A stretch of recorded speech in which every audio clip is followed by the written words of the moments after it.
everybody, Ron here. I want to share some quick thoughts on one of my favorite RPGs in my collection.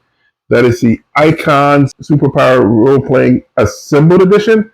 Now, this edition of the game was published in 2014, but the previous edition of the game, the first edition, was published in 2010. That's when I discovered the game, when it was announced on a podcast. I bought the game right away. I started the campaign, and that campaign is still ongoing 14 years later, and it's my longest running campaign. I've thoroughly enjoyed it, and part of the reason is that it's a superhero game, and people don't expect leveling in that. They expect story and just action and what have you. But also part of it is I've never burned out on the system. Well, what is the system, Ron? Obviously, it's a superhero game that is narrative focused. It is actually a combination of classic Marvel superheroes, the Face Rip system, and the Fate RPG, which you folks know I absolutely love, although I don't play as much of it anymore.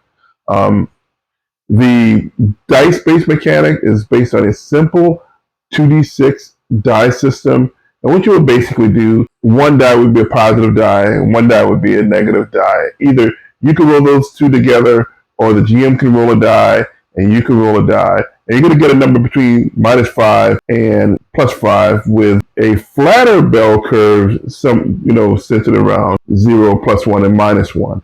There's 6 ability scores: prowess, coordination, strength, intellect, awareness, and willpower. And that's very similar to the Phase Rip. And then you have specialties, which are your skills, and they give you a bonus to your attribute roll. And of course, the narrative economy in this game is determination. You spend determination to add to a roll or re-roll.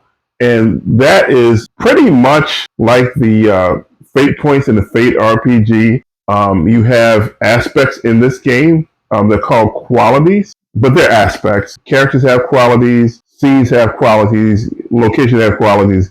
If you know anything about Fate, aspects are everywhere. It's that little bit of narrative that you can use to power your storytelling. And I think it's really a wonderful tool.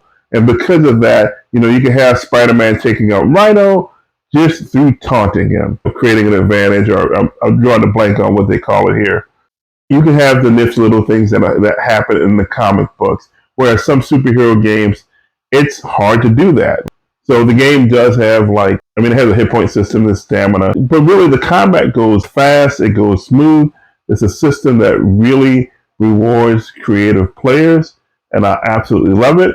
I just wanted to share some quick thoughts on it to get this game on your radar, especially if you like superhero games and you don't want to deal with detail mechanics and whatnot. Go check this out. It's Icons, the Assembled Edition.